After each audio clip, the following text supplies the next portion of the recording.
电话很难质疑他的智商吗？我打工差点去世倒是真的。好低级哦！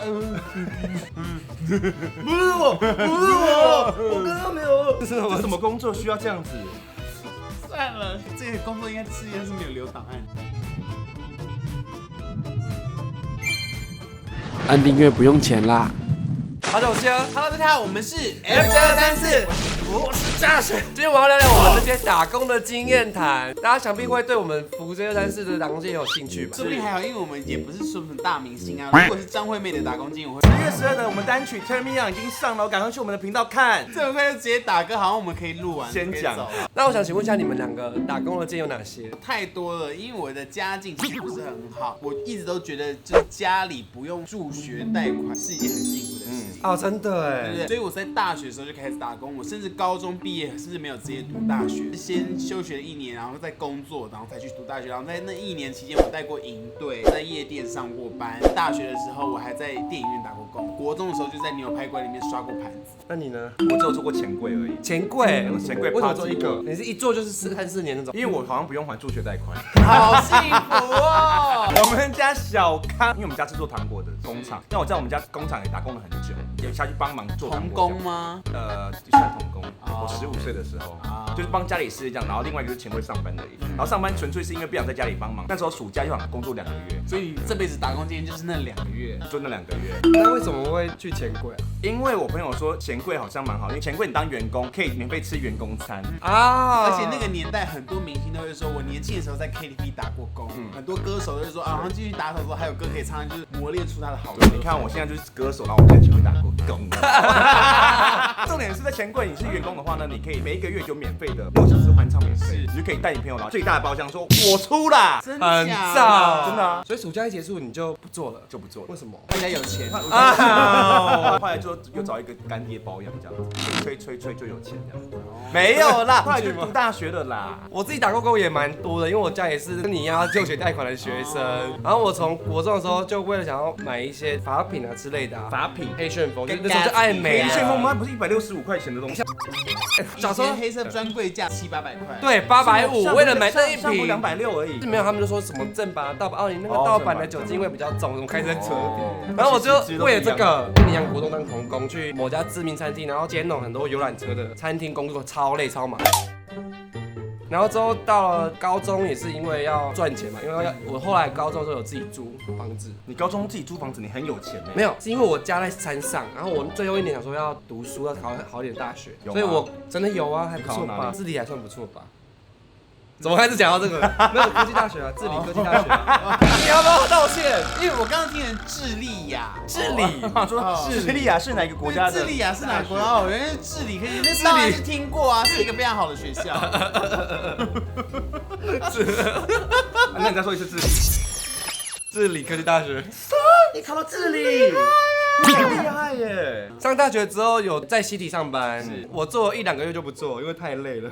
你知道，当你听到隔天说要欧班，你就会想死，因为在西体真的是很高压的一件事情。然后后来又做了卖手机的 ，iPhone 那时候刚出来的前几代都还可以炒，所以那时候那种通讯行都赚，然后都要赚点差价之类的。对，现在14根本没人买。有啊，他，我买了，我买了。又去了补习班的柜台当老师，认识一堆学生。教课，柜台哦，就是会帮忙接电话。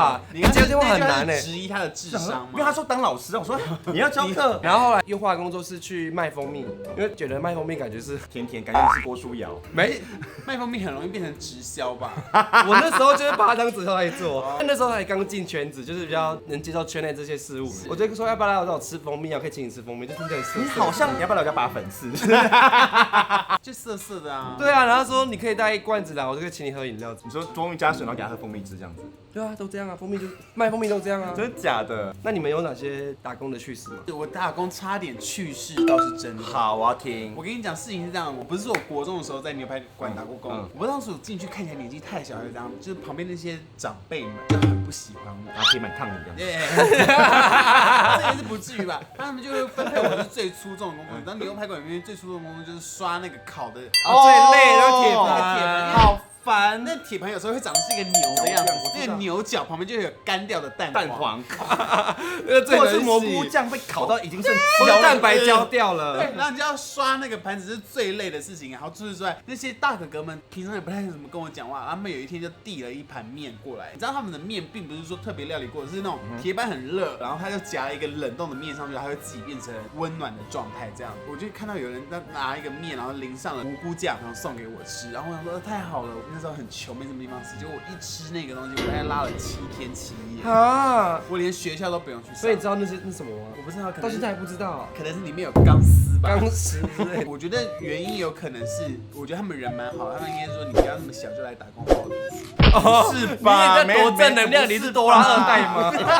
他也可以帮忙讲话，我要把你杀死。对，一定要帮忙讲话，因为现在 YouTube 讲话很容易被挞伐，一定是都是正向的，他们一定都是好人。我以前在打工的时候，然后有一个朋友，就我们两个一起去打工，一起应征这样子，然后他叫 Jeremy，Jeremy 他真的很衰，从打工到现在他都很衰，不知道为什么就没有班，什么都没有。然后遇到最怪的、最离奇的事是有一个包厢的女生手机不见，然后大家说好调监视器，他就说几分几秒，刚好50分50秒，他们就说啊我要出来了，刚好 Jeremy 这个朋友他就刚好端了一个卤味拼盘到门口，然后就这样子。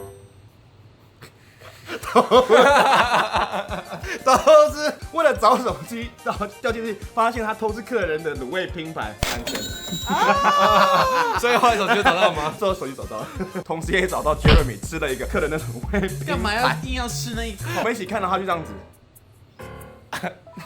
贼头贼脑。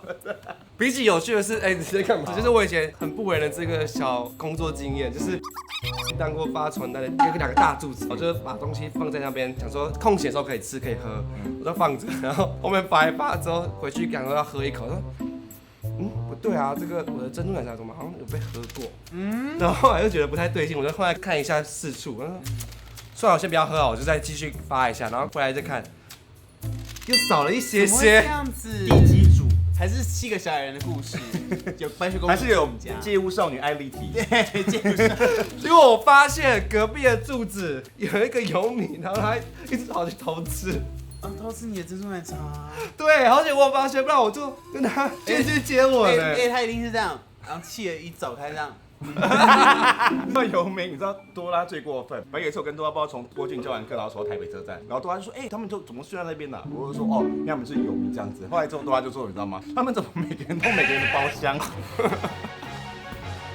因为而且东3门，然后就一个一个。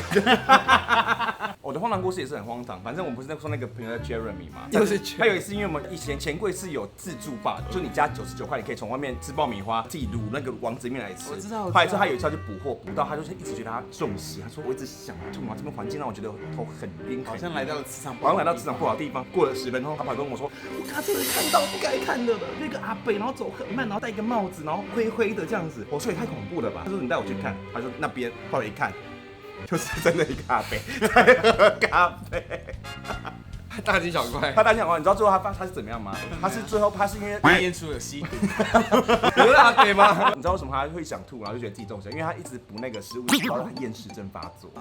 因为你一直用植物，你会想吐。所以你这位这4个故事都跟 Jeremy 有关？没有啦。那你有哪些荒唐故事？我以前高中的时候，因为我读华冈，所以我们老师会介绍我们去打一些莫名其妙的工。我还记得那时候有一个电影叫做《宅变》，鬼片，对，鬼片。然后我们就要演就是鬼。那个时候他在西门町造势宣传，然后所以就是演员有来，然后我们每个人就要扮成僵尸，然后全身涂成绿色破破烂烂衣服，路人会跟你拍照啊，宅变。然后后来就是演员一群人来了，他说往演员靠近一点，往演员靠近一点，要拍记者会的照片了。然后我说好近，旁边好像是男主角，然后他是靠近，然后我就这样靠在他的肩膀上这样，就开始拍那个照。然后我们一离，他那个白色西装都是我绿色的粉底。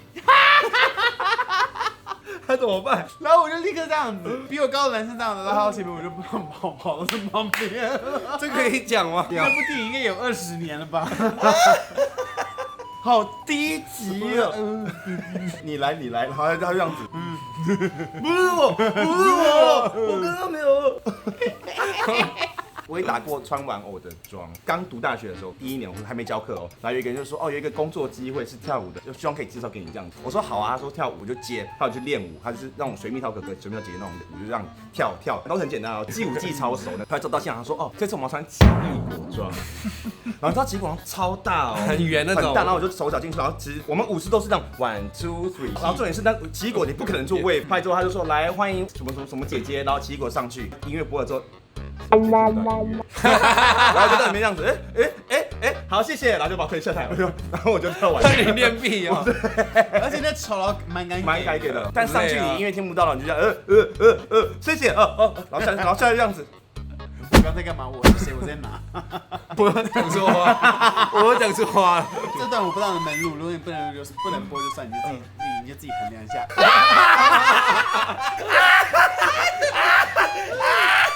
这段剪掉。有哪些艳遇故事啊？我跟你讲，我那时候不是高中毕业以后，我有1年没有读书，那1年我什么工作都做过了，我甚至还扮女装在第3性的店骗酒，有台皮吗？还要骗炮，我想跟一些40、50岁的叔叔做爱，然后我还要扮女装被人家砸水球，被绑那砸水球，家伙都喷飞了，好吓人！这是什么工作需要这样子？算了，这个工作应该是没有留档案的。艳遇啦，对，艳遇。那1年就是当领队的时候，然后领队你常常会跟几个好朋友，例如说我跟你去当领队，可是那个领队的团会有其他的大学生也是领队，然后那时候我才高中而已，我就在里面认识了一个大2、大3的领队，然后我们就开始暧昧。那领队不就是几天的事情吗？对啊，1、2天的事情就可以暧昧。就例如说烤肉的时候啊，他就会过来看一下你啊，不拿都看你，因为你那时候年纪还小，对，那时候领队的时候，那个男生在骂人，干什么过来啊？站好，你就很兴奋，好累哦。领队一定要凶，所以你也会凶？我不会凶啊，哦，我就是很他都会这样子。没有啦，我带领队是好，后来回来台北以后发生关系，什么关系？是男不正常关系？不一定啊，说明是有男运动的关系，简单哦。对，然后就后来就再也没有联络。你这样真的是艳遇，至少是哎。可以，你知道为什么后来没有联络吗？那时候要跟他发生关系的时候，那时候我无知，我就打开来他的那个，我去看上面有没有一粒的。他就说那个不是，那个是叫做珍珠油，对。但是我就很害怕，因为我那时候没有这个知识，我就觉得说会不会是菜花，我就不敢跟他，然后我还不敢跟他联络，因为那时候还没有智慧啊。珍珠有这种东西？有，珍珠油是在柜头上会有一圈啊，一粒，然后很像菜花。我一开始第一次遇到有吓死，真的有这种东西？真的有这种东西。我是还不够当成台北男子图鉴的一个人，不够，我什么都不知道。台北0号图鉴你不够，台北0号图鉴你不能演。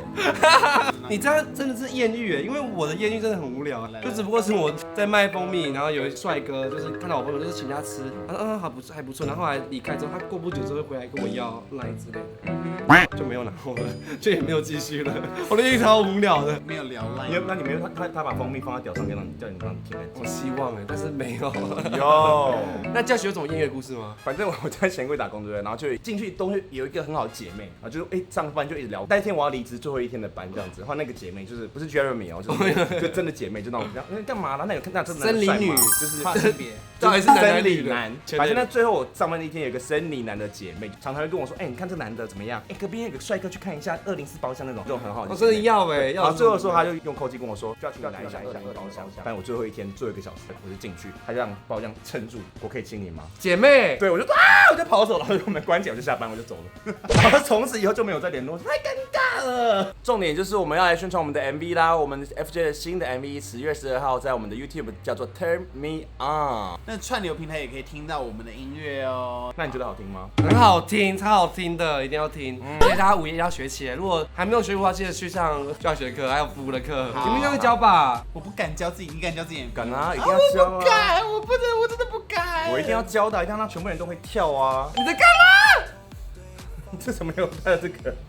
好了，以上这集就是我们的打工经验谈。有问题可以底下留言，然后今天你们应该有更了解我们3个。对，那如果你是当年想强吻 Josh 没有强吻到的那个朋友，在下面留言教他 ，Josh 会吻回去的。我会帮你按字底。我会大胆的去你家跟你做爱，如果你是1号的话。喜欢我的片，记得喜欢的方式看，拜拜。左右上角有他们的 IG， 还有他们的频道可以追踪，拜拜。这就是要听我们的 MV 啊，对耶，要把舞学起来。现在出去就赶快到我们的频道了，屁就可以退订了。所以我们要看我们的 MV， 退订可以，要加入会员。